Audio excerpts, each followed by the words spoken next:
সকলোকে LPNME sir YouTube চেনেললৈ স্বাগতম জনাইছোঁ। লগতে 2025 চনৰ বাবে সকলোলৈ শুভেচ্ছা জ্ঞাপন কৰিছোঁ। আজি আমি সমাধান কৰিম সপ্তম শ্ৰেণী গণিতৰ যি আমাৰ অনুশীলনী 1.1 দিয়া আছে তাৰে প্ৰশ্নকেইটা আজি আমি সমাধান কৰিম। আৰু এই প্ৰশ্নখিনি সমাধান কৰাৰ আগতে পাঠত থকা দুটামান গুৰুত্বপূৰ্ণ কথা জানি লোৱা। ইয়াত আমাৰ প্ৰথম পাঠটোৰ নাম কি? অখণ্ড সংখ্যা। এতিয়া এই অখণ্ড সংখ্যা মানে কি জনাৰ আগতে ইয়াৰ লগত সম্পৰ্ক থকা আন দুটামান গুৰুত্বপূৰ্ণ কথা জানি লোৱা।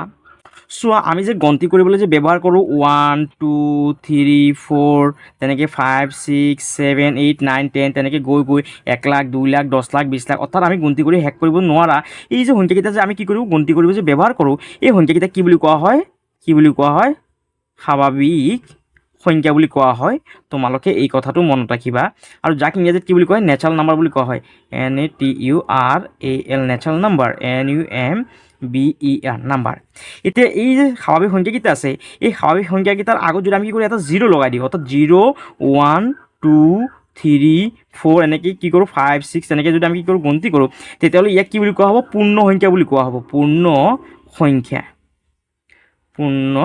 সংখ্যা বুলি কোৱা হয়। আৰু যাক ইংলিছত কি বুলি কোৱা হয়? Whole number WHOL whole number NUMBER number.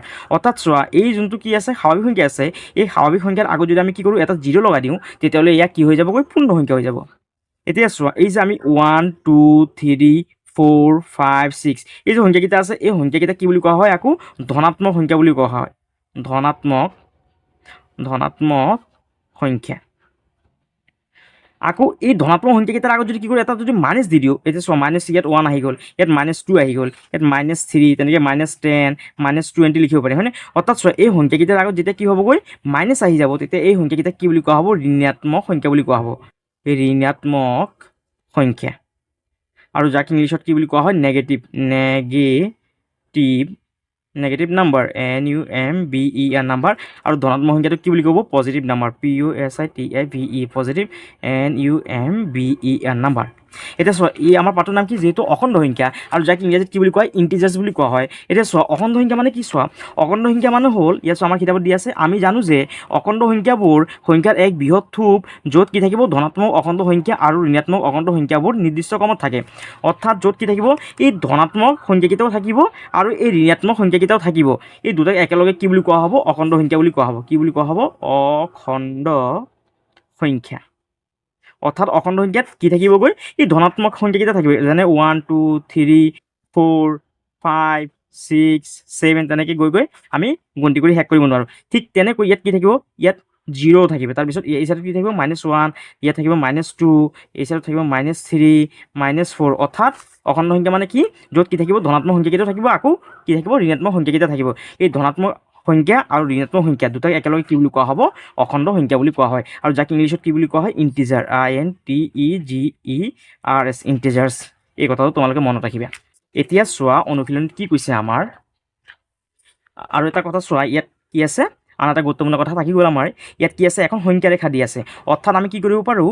আমাৰ যোনটোখিনি কি আছে? অখণ্ড সংখ্যা আছে। এই অখণ্ড সংখ্যাকেইটাই আমি কি কৰিব পাৰোঁ? এই সংখ্যা ৰেখাত এনেকৈ উপস্থাপন কৰিব পাৰোঁ। এতিয়া সংখ্যা ৰেখাত কেনেকৈ উপস্থাপন কৰোঁ চোৱা।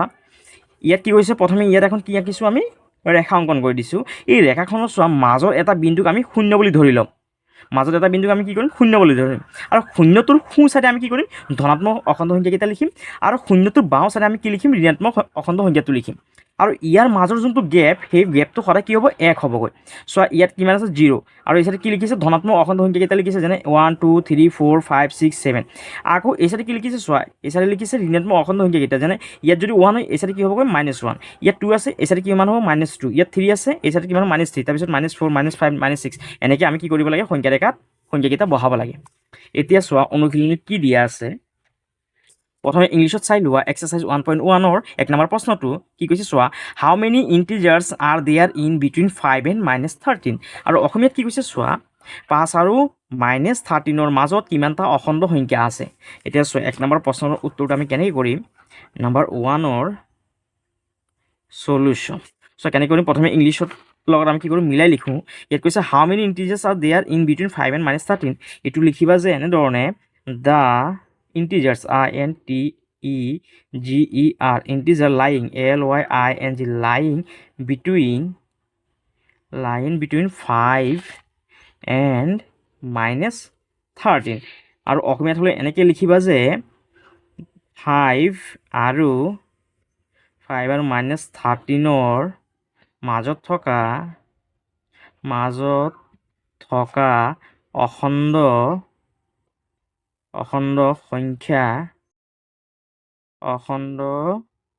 সংখ্যাবোৰ হ'ল কিমান পাম চোৱা। আমি যদি কি কৰোঁ, সংখ্যা ৰেখা এখন যদি এনেকৈ যদি আঁকো, অৰ্থাৎ সংখ্যা ৰেখাটো যদি আমি আঁকি লওঁ আৰু সংখ্যা ৰেখাত যদি আমি কি কৰোঁ, এই 5ৰ পৰা যদি -13লৈকে যদি আমি সংখ্যাকেইটা যদি বহাওঁ, চোৱা ইয়াত আমি কি কৰিলোঁ, মাজত এটা বিন্দু আমি 0 বুলি ধৰি লৈছোঁ আৰু 0ৰ আমি সোঁচাইডে কি কৰিম, ধনাত্মক অখণ্ড সংখ্যাকেইটা লিখিম। যেনে কিমান লিখিম, ইয়াত লিখিম 1, ইয়াত 2, ইয়াত 3, ইয়াত 4, ইয়াত লিখিলোঁ 5, ইয়াত 6, ইয়াত 7। যিহেতু আমাক কিমানলৈকে লিখিব দিছে, 5লৈকে লিখিব দিছে, হয়নে? এইটো হ'ল আমাৰ 5, হয়নে? এইটো 5।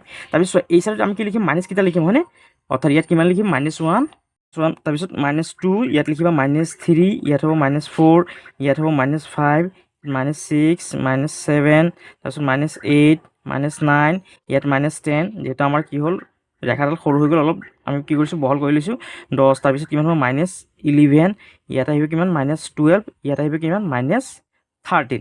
যিহেতু চোৱা কিমানৰ পৰা কিমান কৈছে, আমাৰ 5ৰ পৰা -13লৈকে যিহেতু কৈছে, আৰু ইয়াত কি কৈছে চোৱা, কৈছে যে আমাৰ প্ৰশ্নটো ভালকৈ চাই লোৱা, 5 আৰু -13ৰ মাজত কিমানটা অখণ্ড সংখ্যা আছে।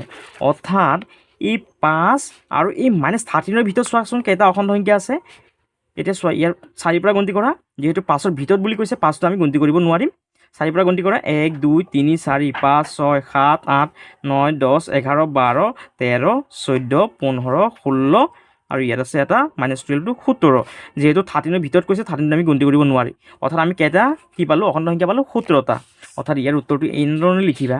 আৰু তোমালোকে যদি বিচৰা তেনেহ'লে এই যোনকেইটা অখণ্ড সংখ্যা পাইছোঁ, এইকেইটা লিখি দিব পাৰা। ইয়াত কিমান পাইছোঁ চোৱা, -12, -11, ইয়াত লিখিব পাৰা যে -12, -11, -10, -9, -8, -7, তাৰপিছত -6, -5, -4, -3, -2, -1, তাৰপিছত কিমান হ'ব, 0, 1, 2, 3, আৰু কিমান 4, আৰু অসমীয়াত হ'লে এনেধৰণে লিখি দিবা। ইংলিছত হ'লে যিহেতু এইটোৱেই হ'ব, আৰু অসমীয়াটো এইটো হ'ব। আৰু ইয়াত তলত লিখি দিবা যে দাটো নালাগে, লিখিবা যে total, TOTAL, total integers, INTEGERS, integers equal কিমান হ'ল, 17। আৰু অসমীয়াত লিখিবা যে মুঠ অখণ্ড সংখ্যা সমান কিমানটা, 17টা, হয়নে? এইটো হৈ গ'ল আমাৰ 1 নম্বৰটো আনচাৰ। ইয়াত চোৱা, মই ইংলিছতো লিখি দিছোঁ, অসমীয়াতো লিখি দিছোঁ। তোমালোকৰ যোনটো নিয়মত ভাল লাগে তোমালোকে সেইটো নিয়মতে লিখি ল'বা। তোমালোকে যদি ইংলিছত লিখা তেতিয়াহ'লে অসমীয়াত লিখা দৰকাৰ নাই, আৰু যদি অসমীয়াত লিখা তেতিয়াহ'লে কি ইংলিছটোত লিখা দৰকাৰ নাই। এইটো হ'ল আমাৰ 1 নম্বৰটো আনচাৰ।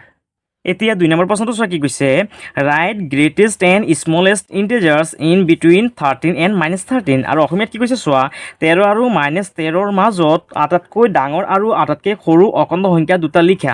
অৰ্থাৎ চোৱা কেনেকৈ কৰিম, নাম্বাৰ 2ৰ চলুশ্যন। চোৱা, প্ৰথমে আমি ইয়াত বুজাৰ কাৰণে কি কৰোঁ, প্ৰথমে এডাল কি কৰোঁ, সংখ্যা ৰেখা অংকন কৰি লওঁ। ইয়াত এডাল কি কৰিছোঁ, আমি সংখ্যা ৰেখা অংকন কৰি লৈছোঁ। এই সংখ্যা ৰেখাডালৰ ইয়াত মাজত এটা বিন্দুক আমি 0 বুলি লৈ লৈছোঁ। আৰু চোৱা, এই 0ৰ কি কৰিম, আমি সোঁ চাইডটো কি বহাম, পজিটিভ ইণ্টিজাৰ, অৰ্থাৎ ধনাত্মক অখণ্ড সংখ্যাকেইটা লিখিম, হয়নে?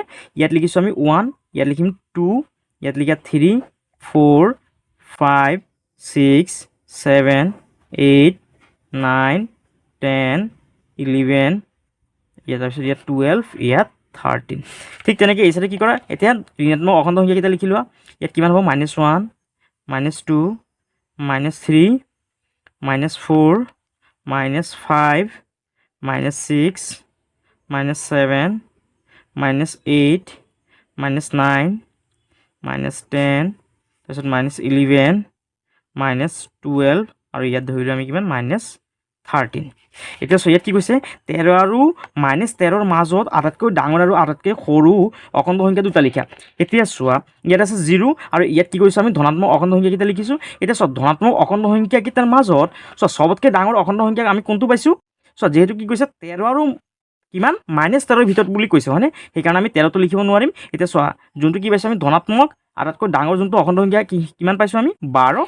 আৰু ঠিক তেনেকৈ যিহেতু -13ৰ ভিতৰত কৈছে, সেইকাৰণে আমি ইয়াত ঋণাত্মক যোনটো আমি ডাঙৰ অখণ্ড সংখ্যা পাম, সেইটো কিমান পাম, -12 পাম আমি। -12 এতিয়া চোৱা এনচাৰটো কেনেকৈ লিখিবা নাম্বাৰ 2 সলিউশ্যন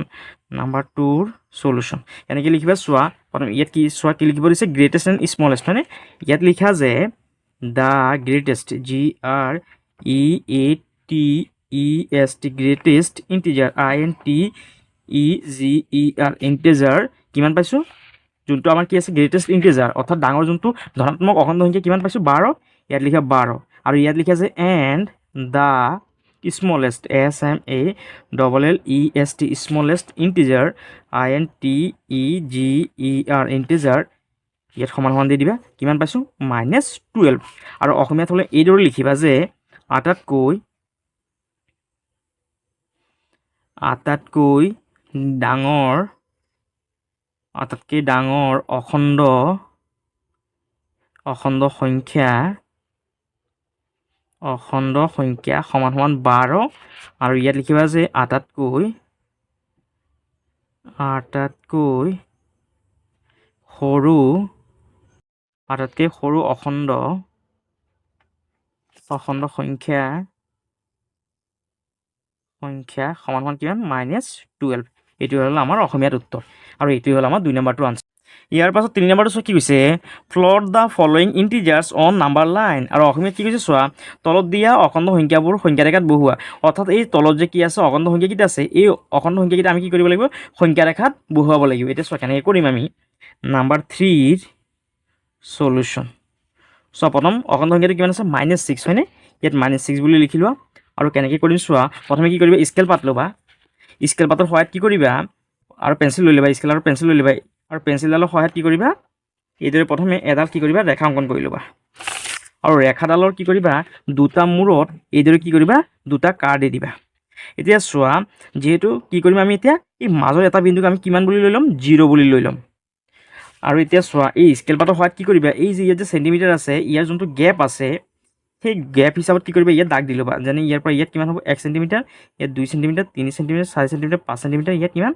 6 চেণ্টিমিটাৰ ঠিক এই চাইডত দি লোৱা তেনেধৰণে 1 2 3 4 5 এতিয়া ইয়াত লিখি লোৱা ইয়াত আমি এইটো কি কৰিলোঁ এটা বিন্দুক আমি 0 ধৰি লৈছোঁ আৰু এই বিন্দুটো কিমান হ'ব 1 এইটো হ'ল 2 এইটো হ'ল 3 ইয়াক আমি 4 বুলি ধৰি লৈছোঁ আৰু ইয়াক 5 বুলি ধৰি লৈছোঁ ঠিক তেনেকৈ এই চাইডত লিখি লোৱা -1 -2 -3 -4 -5 -6 যিহেতু চোৱা আমাক কিমান কৰিব দিছিলে -6 ক'ত আছে সেইটো আমাক ইয়াত কি কৰিব দিছে চিহ্নিত কৰিব দিছে -6টো ক'ত আছে ইয়াত আছে হয়নে তাৰমানে এইটো কি কৰিবা -6টো এইদৰে কি কৰিবা ঘেৰ দি দিবা আৰু এইটো হৈ গ'ল আমাৰ 3ৰ এনচাৰটো তাৰপিছত চোৱা 2 নম্বৰটোত কি কৰিব দিছে চাইটো ক'ত হ'ব সেইটো বহাব দিছে হয়নে অৰ্থাৎ চোৱা কেনেকৈ কৰিবা প্ৰথমে কি কৰিবা স্কেল পাত ল'বা প্ৰথমে ইয়াত লিখি ল'বা যে কিমান সলিউশ্যন কিমান আছে 4 আছে হয়নে ইয়াত 4টো লিখি লোৱা এতিয়া চোৱা কেনেকৈ কৰিবা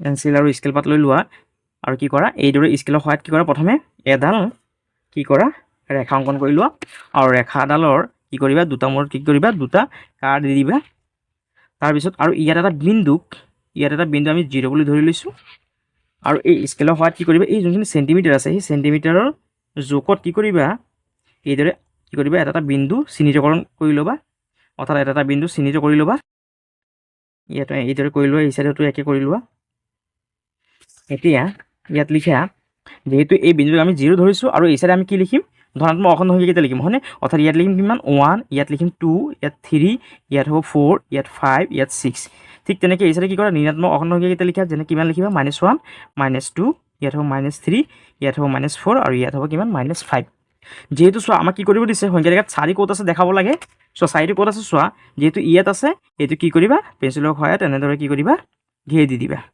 আৰু এইটো হ'ল আমাৰ আনচাৰটো ইয়াৰ পিছত চোৱা কি লিখা আছে -10 হয়নে -10টো ক'ত হ'ব দেখাব লাগে আমি অৰ্থাৎ লিখিম যে তাৰপিছত সলিউশ্যন কিমান আছে -10 এতিয়া চোৱা -10টো আমি সংখ্যা ৰেখাত দেখাব লাগে প্ৰথমে কি কৰিবা এই স্কেল পাতৰ সহায়ত প্ৰথমে কি কৰিবা এডাল কি কৰিবা সংখ্যা ৰেখা অংকন কৰি ল'বা আৰু সংখ্যা ৰেখাডাল অংকন কৰি তাত দুটা মূৰত কি কৰিবা দুটা কাঁড় দি দিবা তাৰপিছত চোৱা আৰু স্কেলৰ সহায়ত কি কৰিবা ইয়াত এই 1 চেণ্টিমিটাৰ কি কৰিবা ইয়াত সংখ্যা ৰেখাত বিন্দুকেইটা চিহ্নিতকৰণ কৰি ল'বা এইদৰে কি কৰিবা 1 চেণ্টিমিটাৰকে কি কৰিবা বিন্দুকেইটা চিহ্নিতকৰণ কৰি ল'বা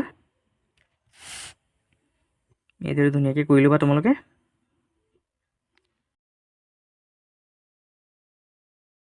মই যেনেকৈ কৰি দিছোঁ তেনেকৈ কৰি ল'বা। এতিয়া চোৱা যিহেতু কিমান কৰিব দিছে আমাক -10টো চিনাক্তকৰণ কৰিব দিছে হয়। এইকাৰণে আমি কি কৰিম, 0টো আমি ইয়াত ল'ম। এই বিন্দুটো আমি 0 বুলি ধৰি লৈছোঁ আৰু 0ৰ সোঁচাইডে আমি কি লিখিম, ধনাত্মক অখণ্ড সংখ্যাকেইটা লিখিম। ইয়াত লিখিবা 1, ইয়াত 2, ইয়াত 3 আৰু এই চাইডে কি কৰা, অৰ্থাৎ ঋণাত্মক অখণ্ড সংখ্যাকেইটা লিখি লোৱা। ইয়াত লিখে যে -1, ইয়াত লিখিবা -2, ইয়াত হ'ব -3, ইয়াত -4, -5, -6, -7, এইটো বিন্দু কিমান হ'ব -8, এইটো হ'ব -9 আৰু এইটো হ'ব কিমান -10। যিহেতু আমাক -10 ক'ত আছে দেখাব লাগে, তাৰমানে চোৱা আমি ইয়াত -10টো পাই গ'লোঁ। আৰু তোমালোকে এই চাইডতো লিখিব পাৰা যে -11 আৰু ইয়াত লিখিব পাৰা -12, এইটো লিখিব পাৰা। ইয়াত চোৱা -10টো ক'ত আছে ইয়াত, তাৰমানে কি কৰা এই -10টো কেনেদৰে কি কৰিবা, গোল কৰি দিবা। এইটো হৈ গ'ল আমাৰ আনচাৰটো। তাৰপিছত চোৱা কিমান আছে 5 আছে হয় ন। এইটো ইয়াত লিখা আছে সলিউশ্যন কিমান হ'ব, এইটো 5। এতিয়া কি কৰিবা, সংখ্যা ৰেখাডাল কি কৰা, স্কেলৰ সহায়ত আৰু পেঞ্চিলৰ সহায়ত কি কৰা, সংখ্যা ৰেখাডাল প্ৰথমে অংকন কৰি লোৱা। আৰু ইয়াত কি কৰিবা, এই চেণ্টিমিটাৰৰ জোখমতে কি কৰিবা, সংখ্যা ৰেখাত এটা এটা বিন্দু কি কৰিবা, চিহ্নিতকৰণ কৰি ল'বা। ইয়াৰ যোনটো গেপ সেইটো সদায় কি কৰিবা, একে ৰাখিবা। এই কথাটো তোমালোকে মনত ৰাখিবা। আৰু ইয়াত কি কৰা, দুই চাইডে দুটা কাঁড় দি দিয়া। এতিয়া যিহেতু 5টো দেখাব লাগে, চোৱা ইয়াত আমি এটা বিন্দু কি কৰিছোঁ, মাজত এটা বিন্দুক 0 বুলি ধৰি লৈছোঁ। আৰু এই চাইডে আমি কি লিখিম, ধনাত্মক অখণ্ড সংখ্যাকেইটা লিখিম। ইয়াত হ'ব 1 আৰু ইয়াত হ'ব 2, ইয়াত হ'ব 3, ইয়াত হ'ব 4, ইয়াত হ'ব 5, ইয়াত হ'ব 6 আৰু এই চাইডে লিখা -1, -2, -3, -4, -5। যিহেতু চব আমাৰ কি আছে, 5 আছে, -5 নহয়। যিহেতু কি আছে 5 আছে, 5টো ক'ত আছে চোৱা ইয়াত আছে। তাৰমানে কি কৰে, এই 5টোক এইদৰে কি কৰে, ঘেৰ দি দিয়া। এইটো হৈ গ'ল আমাৰ আনচাৰটো। তাৰপিছত চোৱা কিমান আছে, -1 আছে হয়নে। তাৰপিছত সলিউশ্যনটো কেনেকৈ কৰিম চোৱা, -1 কি কৰা, স্কেল পাত লোৱা। স্কেল পাত আৰু পেঞ্চিলৰ সহায়ত কি কৰা, প্ৰথমে এডাল কি কৰা, ৰেখাংকন কৰি লোৱা। আৰু ৰেখাডালৰ ওপৰত কি কৰা, এই 1 চেণ্টিমিটাৰকৈ কি কৰা, কেইটামান বিন্দু এইদৰে চিনাক্তকৰণ কৰি লোৱা। আৰু ৰেখাডালৰ দুটা মূৰত কি কৰিবা, এইদৰে কাঁড়ডাল দি দিবা। এই কাঁড়ডালে বুজাব যে কি হ'বগৈ, এই ৰেখাডাল আমি কেতিয়াও কি কৰিব পাৰি, অৰ্থাৎ অসীমলৈ বিস্তৃত, অৰ্থাৎ এই ৰেখাডাল আমি কেতিয়াও আঁকি শেষ কৰিব নোৱাৰি।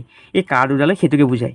আৰু চোৱা ইয়াত এটা বিন্দুক আমি 0 বুলি ধৰি লৈছোঁ, এই বিন্দুটোক আমি 1 বুলি ধৰি লৈছোঁ, এই বিন্দুটোক আমি 2 বুলি ধৰিছোঁ, এই বিন্দুটোক 3 বুলি লিখি লৈছোঁ, এই বিন্দুটোক আমি 4 বুলি লিখি লৈছোঁ।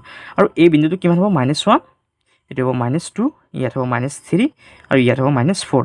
যিহেতু চোৱা আমাক কিমান লাগে, -1। এতিয়া চোৱা -1টো ক'ত আছে, ইয়াত হয়নে। অৰ্থাৎ -1টো কি কৰে, এইদৰে ঘেৰ দি দিয়া। আৰু এইটোৱে হৈ গ'ল আমাৰ 3 নম্বৰটোৰ আনচাৰ। তোমালোকে ইয়াৰ পৰা চাই ধুনীয়াকৈ লিখি দিবা। এতিয়া 4 নম্বৰ প্ৰশ্নটো চোৱা কি কৈছে, right 5 negative integers which are greater than -15। আৰু অসমীয়াত কি কৈছে চোৱা, -15তকৈ ডাঙৰ 5টা ঋণাত্মক অখণ্ড সংখ্যা লিখা। অৰ্থাৎ চোৱা কেনেকৈ কৰিবা, নম্বৰ 4টো। অৰ্থাৎ চোৱা কি হৈছে, -15তকৈ ডাঙৰ 5টা কি লাগে, ঋণাত্মক অখণ্ড সংখ্যা। অৰ্থাৎ চোৱা এজন মানুহৰ কি হৈছে, -15 টকা ধাৰ হৈ আছে। আন এজন মানুহৰ কি হৈছে, -14 টকা ধাৰ। আন এজন মানুহৰ 13 টকা ধাৰ। আন এজন মানুহৰ -12 টকা ধাৰ। আন এজন মানুহৰ কি হৈছে, -11 টকা ধাৰ। আন এজন মানুহৰ কি হৈছেগৈ, 10 টকা ধাৰ। আন এজন মানুহৰ কি হৈছে, 9 টকা ধাৰ। আন এজন মানুহৰ কি হৈছেগৈ, 8 টকা ধাৰ। আন এজন মানুহৰ কি হৈছে, 7 টকা ধাৰ। ঠিক এনেকৈ গৈ থাকিব। তাৰপিছত মাইনাছ কিমান হ'ব, 6 হ'ব। তাৰপিছত কিমান হ'ব, -5 হ'ব। এতিয়া চোৱা এজন মানুহৰ কি হৈছে, 15 টকা ধাৰ হৈ আছে, কিন্তু আন এজন মানুহৰ কি হৈছে, 14 টকা ধাৰ। তাৰমানে কি হৈছেগৈ, কোনটো সংখ্যা ডাঙৰ হ'ব, এই 14 যোনটো সংখ্যা আছে সেই সংখ্যাটো কি হ'ব, ডাঙৰ হ'ব। অৰ্থাৎ মাইনাছৰ ক্ষেত্ৰত কি হয়, যোনটো সংখ্যা ডাঙৰ সেই সংখ্যাটো সিমানে সৰু, আৰু যোনটো সংখ্যা কি হ'বগৈ, যিমানে সৰু সেই সংখ্যাটো সিমানে ডাঙৰ। মাইনাছৰ ক্ষেত্ৰত যোনটো সংখ্যা সৰু সেইটো সিমানে ডাঙৰ। এই মানুহজনৰ 15 টকা ধাৰ, কিন্তু এই মানুহজনৰ 14 টকা ধাৰ, তাৰমানে এই সংখ্যাটো ডাঙৰ হয়নে। আৰু এই মানুহজনৰ 7 টকা ধাৰ, মাত্ৰ 7 টকা ধাৰ হয়নে। তাৰমানে এই 15 টকাতকৈ -15 টকাতকৈ -7টো কি হয়, ডাঙৰ। ঠিক আমি ইয়াত কি কৰিব লাগিব চোৱা, -15তকৈ ডাঙৰ 5টা অখণ্ড সংখ্যা লিখিব লাগিব, ঋণাত্মক অখণ্ড সংখ্যা লিখিব লাগিব হয়নে। অৰ্থাৎ 4 নম্বৰৰ সলিউশ্যনটো এনেকুৱা ধৰণৰ হ'ব। ইয়াত প্ৰথমে ইংলিছত লিখিবা যে, ইয়াত লিখিবা 5 নেগেটিভ নাম্বাৰছ, প্ৰশ্নটোৰ লগত মিলাই লিখিবা যে the 5 negative NEGATIVE negative integers INTEGERS integers which are greater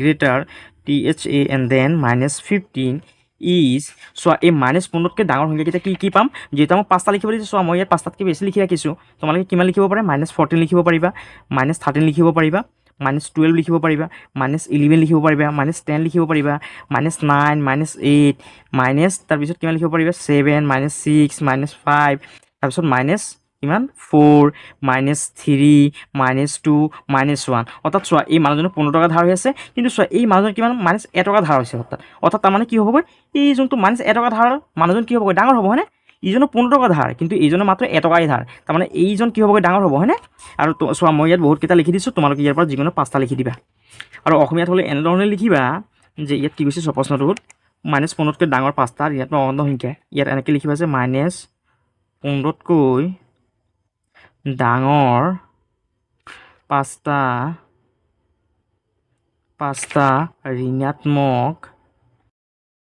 ঋণাত্মক অখণ্ড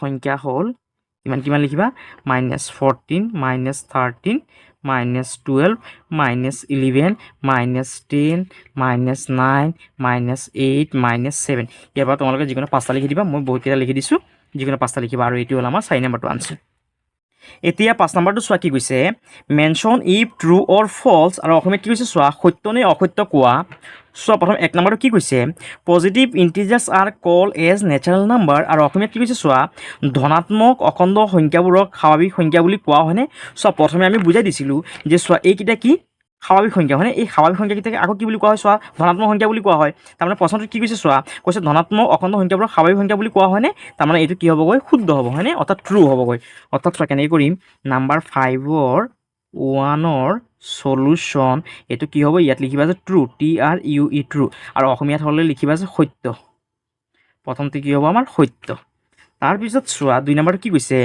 all the integers are whole number আৰু অসমীয়াত কি কৈছে চোৱা আটাইবোৰ অখণ্ড সংখ্যাই পূৰ্ণ সংখ্যা এতিয়া চোৱাচোন আটাইকেইটা কি আছে অখণ্ড সংখ্যাত কি হ'ব লাগিব ধনাত্মক সংখ্যাকেইটা থাকিব লাগিব আৰু ঋণাত্মক সংখ্যাকেইটা থাকিব লাগিব চ' ইয়াত কি কৈছে আটাইবোৰ অখণ্ড সংখ্যাই পূৰ্ণ সংখ্যা চ' অখণ্ড সংখ্যাকেইটা কিন্তু পূৰ্ণ সংখ্যা নহয় হয়নে চ' পূৰ্ণ সংখ্যাত কি নাই মাইনাছ কেইটা নাই কিন্তু অখণ্ড সংখ্যাত কি আছে মাইনাছ আছে যিহেতু পূৰ্ণ সংখ্যাত কি নাই -2 নাই সেইকাৰণে এই যোনটো 2 নম্বৰ আছে এইটো কি হ'বগৈ আমাৰ অসত্য হ'ব অৰ্থাৎ ফল্ছ হ'ব নাম্বাৰ 2ৰ সলিউশ্যন এইটো হ'ব ফল্ছ FALSE ফল্ছ আৰু অসমীয়াত হ'লে লিখিবা যে অসত্য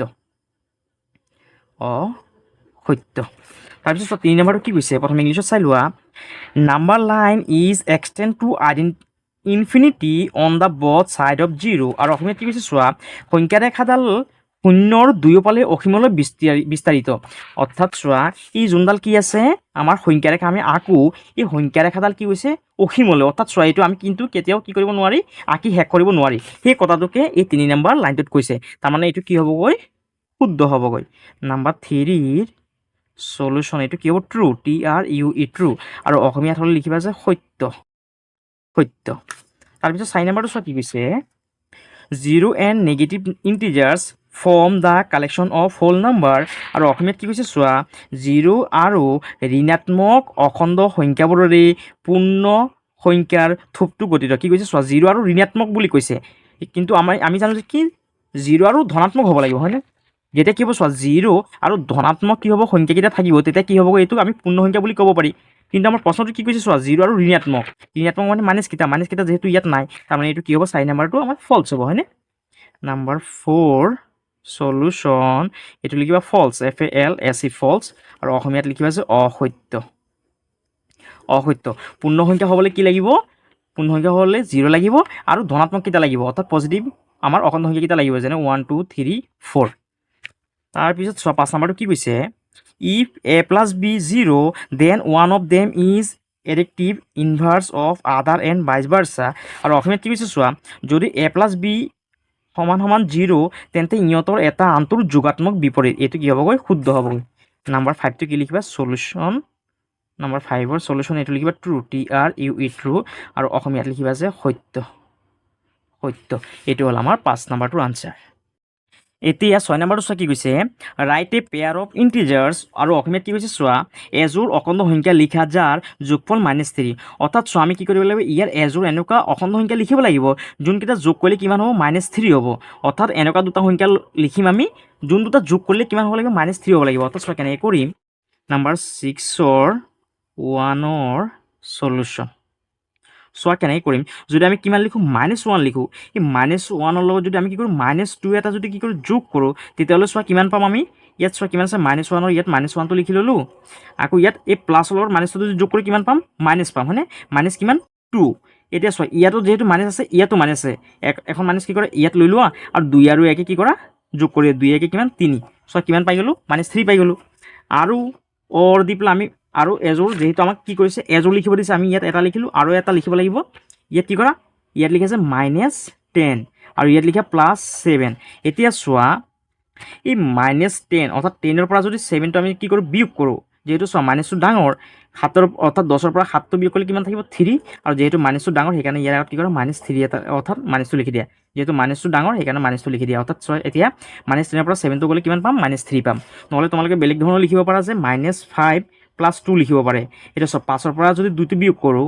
5ৰ পৰা 2 বিয়োগ কৰিলে কিমান হ'ব 3 আৰু যেহেতু 5টো কি ডাঙৰ অৰ্থাৎ 5টো ডাঙৰ মানে মাইনাছটো যেহেতু আছে ইয়াত ডাঙৰ সংখ্যাৰ আগত যেহেতু মাইনাছ আছে সেইকাৰণে ইয়াত কি কৰা মাইনাছটো লিখি দিয়া এই ধৰণৰ লিখিব পাৰে ইয়াৰ পৰা যিকোনো এটা লিখিবা তোমালোকে তাৰপিছত চোৱা 2 নম্বৰটোৰ সলিউশ্যন এতিয়া 2 নম্বৰটো কি কৈছে বিয়োগফল এতিয়া বিয়োগ কৰিব লাগিব এনেকুৱা দুটা সংখ্যা আমি বিয়োগ কৰিম যোনটো বিয়োগ কৰিলে কিমান ওলাব -5 ওলাব এতিয়া চোৱা কিমান কৰিম কেনেদৰে কৰিম ইয়াত যদি -6 লওঁ আৰু ইয়াত মাইনাছ দিওঁ আৰু ইয়াতো -1 বুলি দিওঁ তেতিয়াহ'লে চোৱা কিমান হ'বগৈ -6ৰ -6টো লিখি লোৱা আৰু এই মাইনাছৰ লগত মাইনাছ ইয়াত প্লাছ হ'ব প্লাছ কিমান হ'ব 1 এতিয়া চোৱা -6ৰ পৰা 1টো যদি বিয়োগ কৰি কিমান হ'ব -5 হয়নে যিহেতু আমাক চোৱা কিমান পাব লাগিব -5 আৰু এটা লিখা সংখ্যা অৰ ইয়াত লিখা আছে 5 - 10 এতিয়া চোৱা -10ৰ পৰা যদি 5টো বিয়োগ কৰি কিমান পাম কিমান পাম 5 হয়নে চোৱা যিহেতু -5 পাব লাগে আমি হয়নে দুটা হৈ গ'ল এতিয়া 3 নম্বৰটো চোৱা নম্বৰ 3ৰ সলিউশ্যন তোমালোকে এইখিনি বেলেগ ধৰণে কৰিব পাৰা তোমালোকে এইটো এনেকৈ কৰিব পাৰা যে 15 - 20 এতিয়া চোৱা 20ৰ পৰা যদি 15টো যায় কিমান হ'বগৈ আমাৰ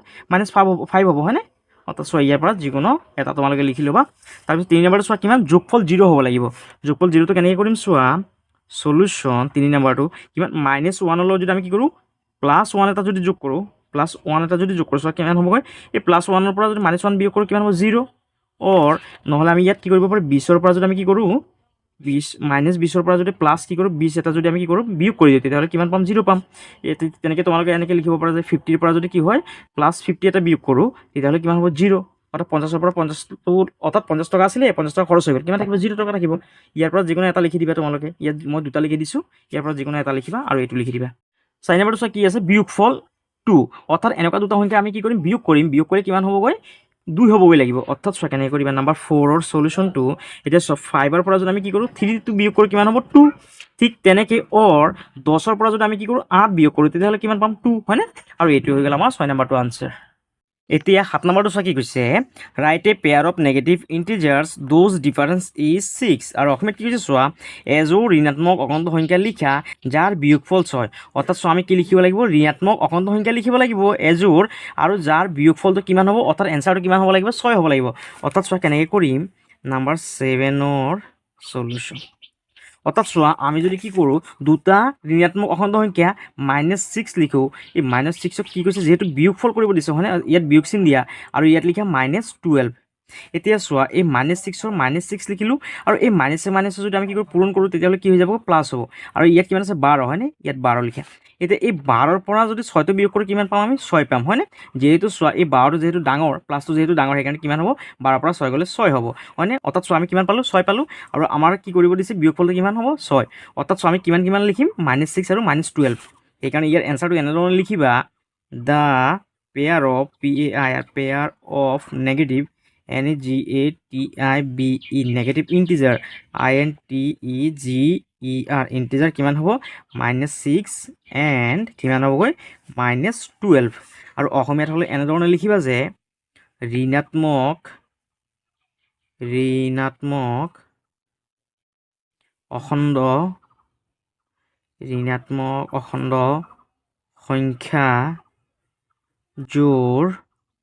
সংখ্যাযোৰ হ'ল কিমান হ'বগৈ -6 আৰু কিমান -12 আৰু তোমালোকে এইটো কি কৰা এনেকৈ যোনটো কি আছে অংক আছে সেই অংকটো কৰি ইয়াত দেখাই দিব পাৰা -6 যিহেতু আমাক কি কৰিব দিছে চোৱা বিয়োগফল কৰিব দিছে সেইকাৰণে আমি ইয়াত কি দিম মাইনাছ চিন দিম আৰু কিমান লিখিম যিহেতু ঋণাত্মক অখণ্ড সংখ্যা লিখিব দিছে ইয়াত কি কৰা -12টো লিখি লোৱা এতিয়া এই -6ৰ -6 লিখা মাইনাছে যদি কি কৰোঁ আমি যোগ কৰোঁ তেতিয়াহ'লে কি হৈ যাব প্লাছ হৈ যাবগৈ আৰু 12ৰ 12 লিখা আৰু মাইনাছৰ ইয়াত মাইনাছ চিনটো দি দিয়া এতিয়া 12ৰ পৰা 6টো গ'লে কিমান হ'বগৈ 6 এইটো হৈ গ'ল আমাৰ 7 নম্বৰৰ এনচাৰটো ইয়াত চোৱা মই ইংলিছতো লিখি দিছোঁ অসমীয়াতো লিখি দিছোঁ তোমালোকৰ যোনটো নিয়মত ভাল লাগে তোমালোকে লিখি ল'বা। এইটো হ'ল 7 নম্বৰটো উত্তৰ। ইয়াৰ পাছত 8 নম্বৰটো চোৱা কি কৈছে, find the integers a and b such that a plus b is positive a not equal b. Number 3 a minus b equal 0। আৰু অসমীয়াত কি কৈছে চোৱা, অকৰ্ণ সংখ্যা এ আৰু বি নিৰ্ণয় কৰা যাতে এ যোগ বি ধনাত্মক, এ নট ইকুৱেল বি আৰু এ মাইনাছ বি ইকুৱেল 0। অৰ্থাৎ চোৱা কেনেকৈ কৰিম আমি, কিমান নম্বৰ 8 নম্বৰ হয়নে, নাম্বাৰ 8ৰ 1 হয়নে, নাম্বাৰ 8ৰ 1ৰ সলিউশ্যন। চোৱা কেনেকৈ কৰিম, ইয়াত আমি এ প্লাছ বি কি হ'ব লাগিব, ধনাত্মক হ'ব লাগিব হয়নে, ধনাত্মক। এতিয়া চোৱা আমি কেনেকৈ কৰিম, এই এটোক আমি কিমান বুলি ধৰি লৈছোঁ, ধৰিলোঁ 5 আৰু বিটোক আমি ধৰি লৈছোঁ 6 বুলি। এতিয়া কি কৰে, এ প্লাছ বিটো কৰি লোৱা, এটো কিমান আছে 5 প্লাছ আৰু বিটো কিমান আছে 6। এতিয়া এ আৰু বি দুটা যোগ কৰিলে কিমান হ'ব, 5 6 কিমান 11। এতিয়া চোৱা এই 11 যোনটো পালোঁ এই সংখ্যাটো কি, এটা ধনাত্মক সংখ্যা হয়নে, সেইকাৰণে আমি ক'ব পাৰি যে এ প্লাছ বি কি, এ প্লাছ বি ধনাত্মক। এইটো হৈ গ'ল আমাৰ আনচাৰটো। তাৰপিছত চোৱা 2 নম্বৰটো, নাম্বাৰ 2ৰ সলিউশ্যন। 2 নম্বৰটোত কি দেখাব লাগে, এ নট ইকুৱেল বি, অৰ্থাৎ এটোৰ লগত বিটো সমান নহ'ব। এটোক যদি আমি কি কৰোঁ, ধৰিলোঁ আমি এটোক 8 বুলি ধৰি লৈছোঁ আৰু বিটোক আমি 6 বুলি ধৰি লৈছোঁ। এতিয়া চোৱা এই এটো আছে 8, বিটো আছে 6। চোৱা এৰ লগত যিহেতু বিটো মিলা নাই, তাৰমানে আমি ইয়াত লিখিব পাৰি যে এ নট ইকুৱেল বি, অৰ্থাৎ এৰ লগত বিটো 6 মিলা নাই। তাৰপিছত চি নম্বৰটো চোৱা, নাম্বাৰ 3, চি নম্বৰ নহয় 3 নম্বৰ, নাম্বাৰ 3 সলিউশ্যন। 3 নম্বৰটো কি কৰিব দিছে, এ মাইনাছ বি আৰু আমাৰ যোনটো এনচাৰ সেইটো 0 হ'ব লাগিব। এ মাইনাছ বি সমান কিমান 0 হ'ব লাগিব। এতিয়া চোৱা এটো আমি 10 বুলি লিখি লৈছোঁ, মাইনাছৰ মাইনাছ দিছোঁ আৰু বি জেগাত আমি কি কৰিছোঁ 10, অৰ্থাৎ এটো আমি 10 বুলি ধৰি লৈছোঁ আৰু বিটো আমি 10 বুলি ধৰি লৈছোঁ। এতিয়া চোৱা 10ৰ পৰা 10 গ'লে কিমান পাম আমি, 0 হয়নে, অৰ্থাৎ আমি ইয়াত লিখিব পাৰি যে এ মাইনাছ বি সমান কিমান 0। চ' এৰ পৰা বিটো আমি যদি যেতিয়া বিয়োগ কৰিছোঁ, এটো 10 বুলি ধৰি লৈছোঁ আৰু বিটো 10 বুলি ধৰি লৈছোঁ, 10ৰ পৰা 10 গ'লে কিমান 0। চোৱা এইটো যিহেতু আমি 0 পাব লাগে, চোৱা 0টো পালোঁ হয়নে, আৰু এইটো হ'ল আমাৰ 3 নম্বৰটো আনচাৰ। এতিয়া চোৱা মই ইয়াত 10 বুলি ধৰি লৈছোঁ, তোমালোকে বেলেগ ধৰণে কৰিব পাৰা। এটোক আমি 20 বুলি ধৰি লৈছোঁ আৰু বিটোক আমি 20 বুলি ধৰি ল'ব পাৰা তোমালোকে। এতিয়া এটোৰ পৰা কি কৰা, বিটো বিয়োগ কৰা, 20ৰ পৰা যদি 20 বিয়োগ কৰোঁ কিমান হ'ব চোৱা, 20ৰ পৰা 20 গ'লে 0। এইদৰে তোমালোকে কৰিব পাৰা। চোৱা ইয়াত মই 2টা কৰি দিছোঁ, তোমালোকে বেলেগ ধৰণেও কৰিব পাৰা হয়নে, আৰু এইটো হ'ল আমাৰ 3 নম্বৰটোৰ আনচাৰ। আৰু যদি তোমালোকৰ যদি ভিডিঅ'টো যদি ভাল লাগিছে তেতিয়ালৈকে তোমালোকে চেনেলটো ছাবস্ক্ৰাইব কৰিবা, ভিডিঅ'টো শ্বেয়াৰ কৰিবা আৰু কমেণ্ট কৰিবলৈ নাপাহৰিবা। সকলোকে ধন্যবাদ।